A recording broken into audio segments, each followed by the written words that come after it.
Happy New Year. Nice to see everybody back after the holidays. We had a good break. For my family, we celebrated New Year's, and I'm happy to report we made it to midnight Eastern Standard Time. So it was a big year for the Eby family. They're not going to get better than that, everybody. That's a peak joke for 2025. Mark your calendars. I'd like to just open by thanking Prime Minister Trudeau for his service to Canada over his time as Prime Minister. Without doubt, there were moments of frustration that I'm sure went in both directions, but we got some big things done together. Childcare, he got the country through a global pandemic, and there's a big shift for him and for his family. I want to wish them luck with their next steps. I'd also like to take a moment to address the tariff threat from the President-elect in the United States. We are continuing our work with employers, with business in the province, with Labour, bringing people together to ensure we have a unified BC response. As part of a unified Canadian response, I will be joining with the premiers this week to discuss our Council of Federation response, as well as our plan to visit Washington, D.C.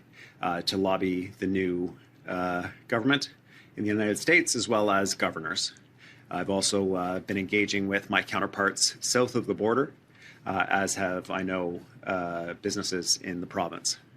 Our response will have three key components. One is to support federal government discussions and evaluations of retaliatory tariffs.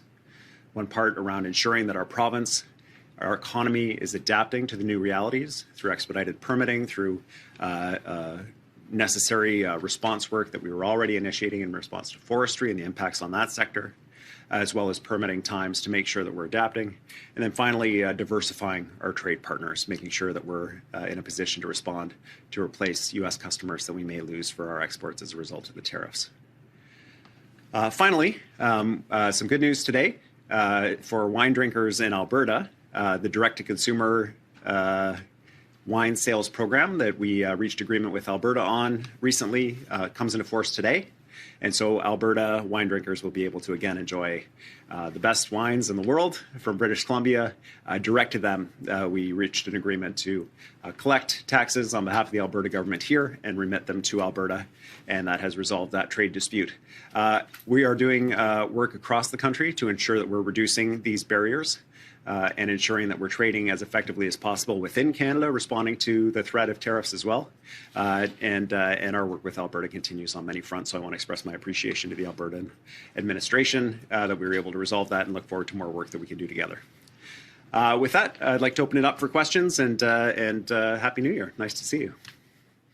Thank you, Premier, and thank you everyone for joining us today for the first press conference of 2025. We have media here in person and on the phone lines. Everyone will be limited to one question and one follow-up. And we're going to start here in the room with Andrea McPherson from Global News. Good morning. Just a question from a colleague asking what your plan is to strengthen our border since we don't have an OPP like Ontario. Will you fund an integrated border security plan involving municipal police forces along the border like that? So our provincial police force, the RCMP, works very closely with the Canadian Border Services Agency because it is the national police force as well as our provincial police force. It's tightly integrated and they do a lot of important work and we'll continue to support that work. Our challenge with policing, especially with the RCMP, has not been a shortage of funding. We've been providing funding. Our challenge with the RCMP has been getting the officers required to do the work, especially in rural and remote communities. Our priority for British Columbians is to ensure they get the policing response that they need and deserve in their home communities. And we will support federal government initiatives along our border to ensure that it's strong, however we can, with the police that we do have. It's part of the integrated work we hope to continue to do with the federal government, and we'll be continuing those discussions even despite the Prime Minister's resignation. On another topic, the BC Court of Appeal says a law passed by the provincial government to stave off opposition to a supportive housing development in Kitsilano is unconstitutional. What is your reaction to that, and what will the province do about it now? Yeah, I mean, this is frustrating. We're trying to build housing for people. Everybody in British Columbia knows there's a housing crisis. They see the people in the streets. They see that providing affordable housing with supports for people is part of the response to this.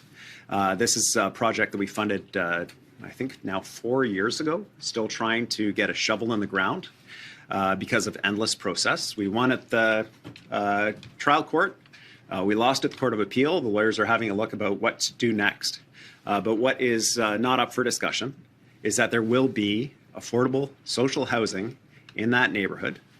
We will ensure that every neighborhood and every community does its part in terms of responding to the housing crisis.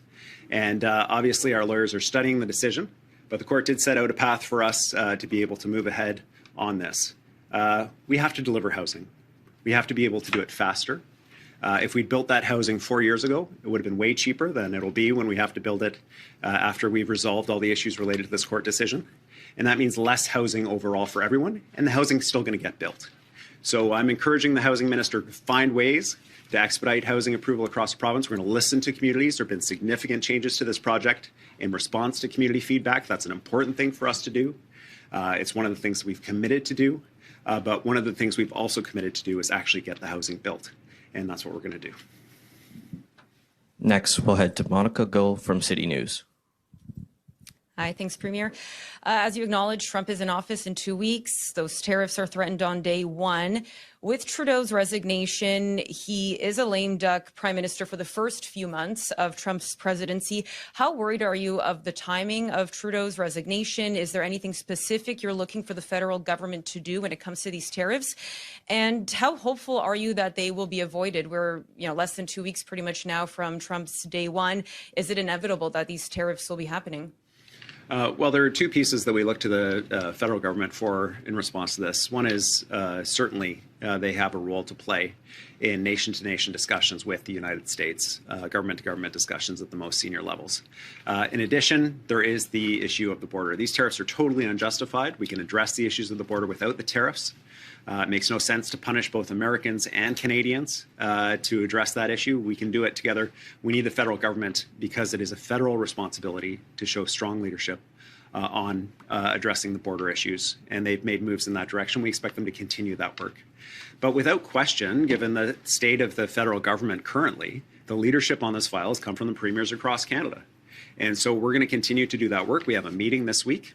The premiers to discuss how we can coordinate in light of the recent announcement of the federal government and the fact that the leadership will continue to need to come from the provincial governments and the territorial governments across Canada. And we're prepared to do that, and we will do that.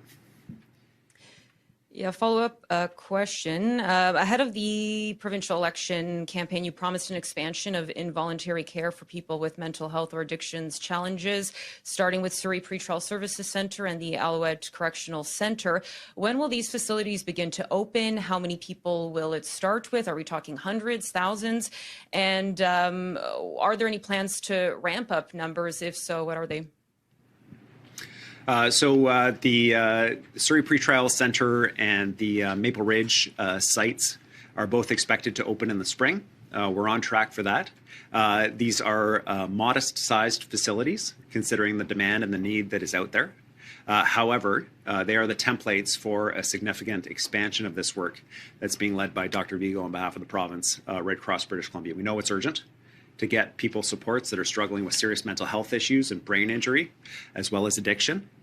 We can see people struggling in our streets, as well as, in some cases, involved in very violent and scary incidents. And so making sure that people get the care they need so that they're safe, as well as so the larger community is safe and protected, is critically important. So we're full speed ahead on that project. Next, we'll head to Ashley Joannou from the Canadian Press.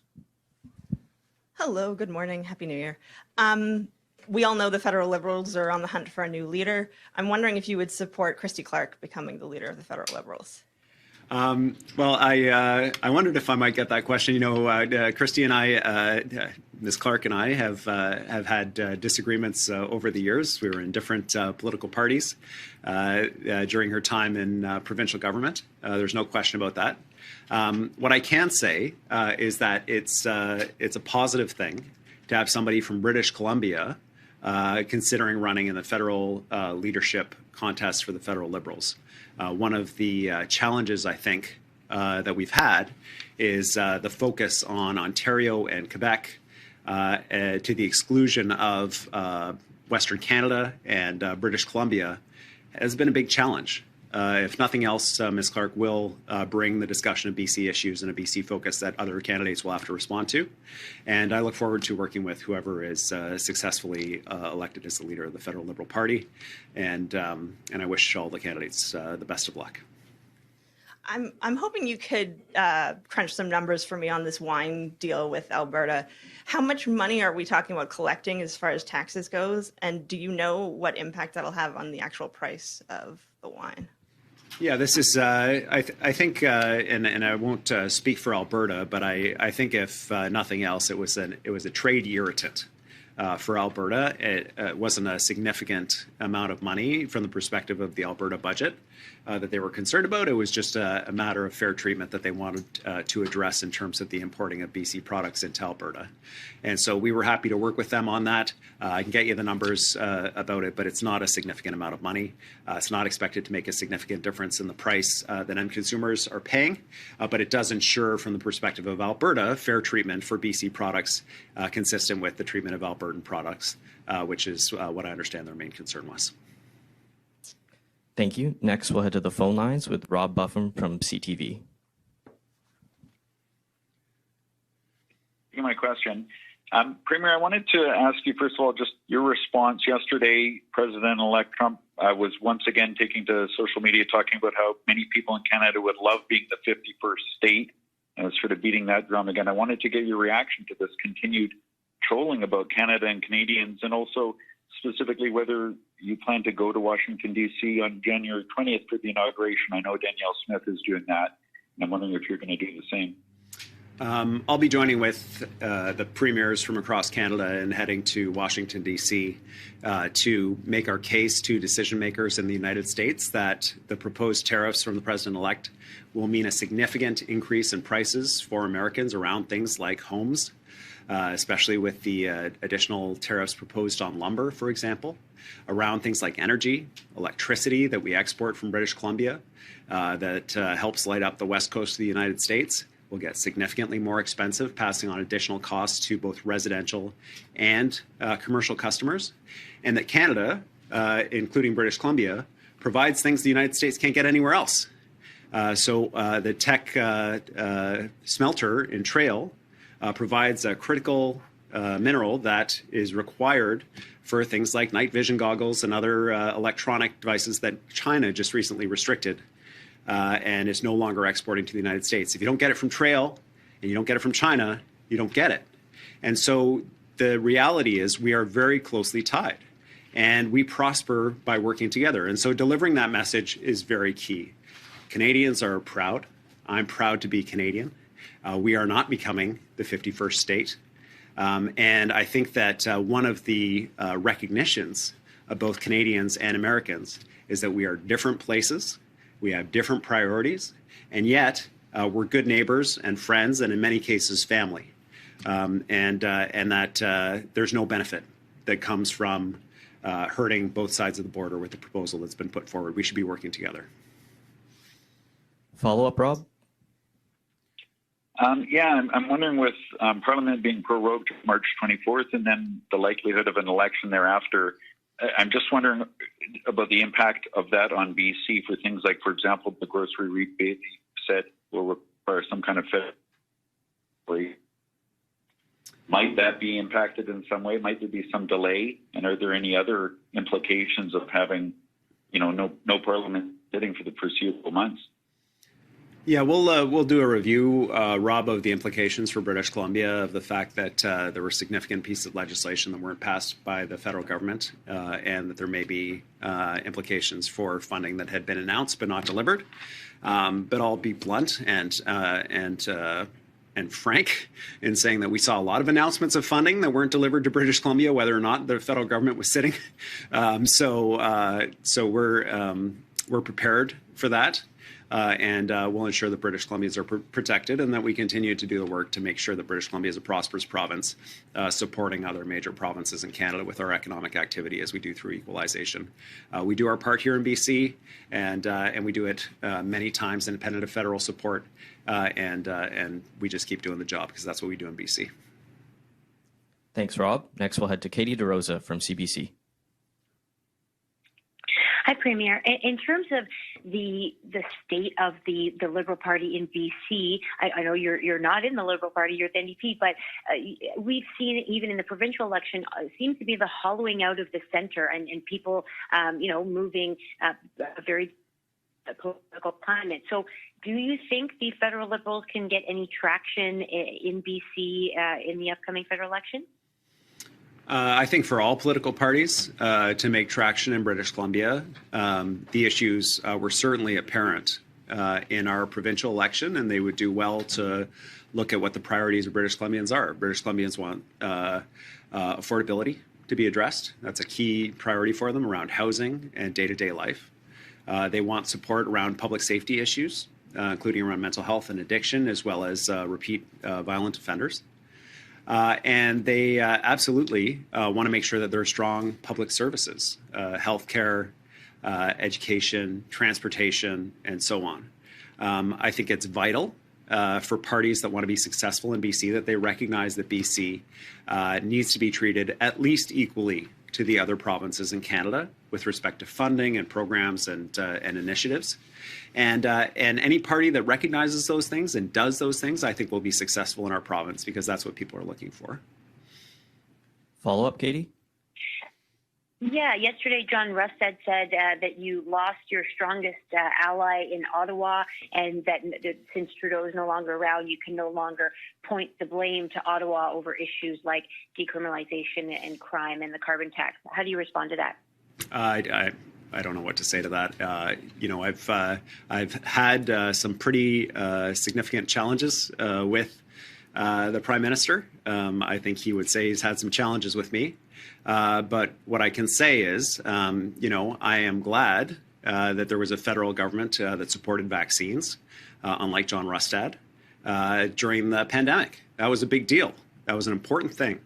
And so on that issue, we were definitely aligned around a strong public health response to the pandemic, something I've disagreed with Mr. Rustad about. And I don't know, I think in terms of my wishes, they're for a federal government that understands BC issues, that prioritizes our province, that understands the unique nature of our province. And I hope that whoever steps into Mr. Trudeau's shoes does do that. I saw Scott Moe send out the equalization numbers on social media today, and just looking at those numbers where British Columbians get $0 and Quebec gets $13 billion, Manitoba gets $4 billion, New Brunswick gets $3 billion, Nova Scotia gets $3 billion. It just reminds me of the need to have a real lens on the country to recognize that British Columbia is happy to do our support and support provinces that are struggling. But we also need to see that support in return. And it doesn't matter who's sitting in the Prime Minister's chair. Thank you, Katie. We'll now head to Justine Hunter from the Globe and Mail. Thank you. And I'm going to follow up a bit on Rob's questions around programs that you were looking to in the federal budget. So it's not clear we're going to see when we're going to see that federal budget or who is going to deliver it. So what does that mean for federal funding of the key programs where you have been getting support from Ottawa, like daycare and housing? Well, the announcement of the Prime Minister to prorogue Parliament was yesterday. So we'll have a look at whether and how that announcement affects any programs or initiatives that we had planned at the provincial level that were counting on federal funding. But I can tell you, Justine, We don't count on the federal money until it's in the bank. And so we're pretty careful about that. And so the budgeting process will continue. We're going to do that work. We're going to make sure that British Columbians are supported and protected going forward. And we'll watch carefully what's happening in Ottawa while not waiting, because we can't afford to wait. British Columbians need support on affordability, on healthcare, on strong and healthy communities and economic growth. That's where our focus will be. Follow up, Justine? Yeah, thanks. Well, specifically on daycare, because the federal support has been a big part of your ability to expand. What is the risk if you cannot count on continued support for that program in the year ahead? Do you have to look at maybe scaling back your ambitions, or is BC going to step up and fill in the gaps? Yeah, I'd prefer not to speculate, Justine. I think it would be a remarkable thing for the federal government to, or any party, to cut supports to families right now that depend on childcare. And so we'll cross that bridge when we come to it. We're ensuring that families get the support they need. That's a priority for us, and we'll continue to do that. Thanks, Justine. We'll now head to Alec Lazenby from the Vancouver Sun. Hi, Premier. So Donald Trump takes office in Washington, D.C. on January 20th. The federal government, Parliament is prorogued until March. Is there any world in which you would bring back the legislature early from the February 18th start date to pass the measures if needed to shore up the economy or shore up other sectors within the province if those tariffs do come to pass? Well, there's no question that if it were required, we would call the Parliament back immediately to address any issues that needed to be addressed in order to coordinate federally with our counterparts right across the country. We would make sure that that happened. So if a retaliation measure, for example, required provincial legislation, or if there were a coordinated border initiative that required provincial legislation, we wouldn't hesitate. No proposals like that have been made yet. We'll be having discussions this Wednesday with premiers from across Canada to ensure that we're coordinating. And I hope that even despite the resignation of the Prime Minister, the federal government is able to participate in meaningful ways with us moving forward. But that would never be a barrier to us addressing what needs to be addressed. Follow up, Alec? Sure. Yes, and I know this topic is kind of being beat, but with the carbon tax, the next scheduled increase is April. I know you would be hoping to get a path forward from the federal government, but they are kind of distracted right now. Are you going to go ahead with the scheduled increase, or is there something else you said you would only get rid of it if the federal government gets rid of it, but is there any plan to change anything in regards to the carbon tax over the next 3 months or so? No, I've been clear on this. I'll make sure that British Columbians don't pay any additional carbon tax beyond what they're already paying, which they're struggling with. And I will make sure that the April 1st increase is netted out in some way to make sure that British Columbians don't face additional costs at this time when they can least afford it.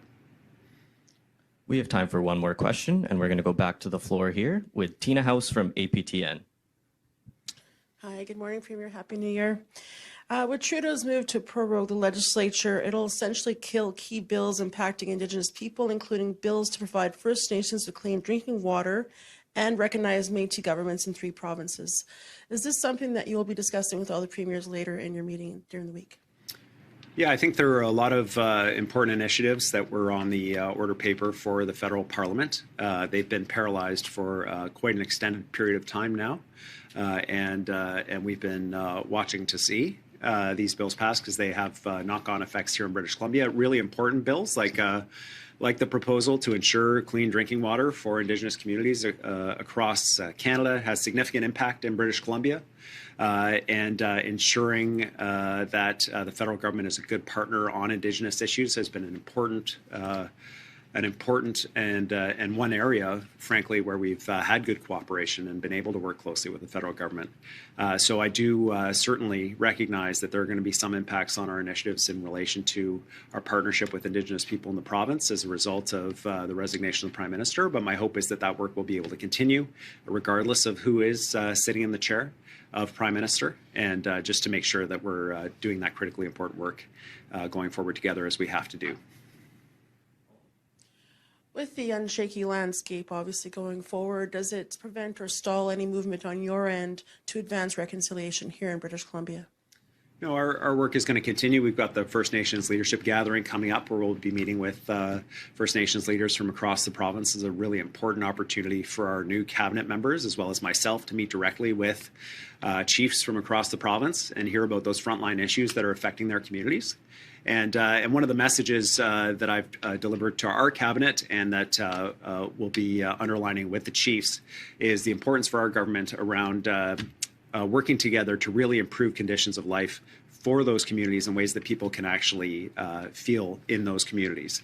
That it's very meaningful for people, whether they're Indigenous people in urban settings or on reserve, that they feel and see the impacts of us working together. And that'll be my goal coming out of the leadership gathering. That's work that we can do independent of Ottawa. Although it is always helpful to have a good federal partner on Indigenous issues around the big challenges like treaties and other types of recognition agreements where we need the federal government at the table as well. Thanks, Tina. And that concludes today's media availability. Great. Thanks very much, everyone.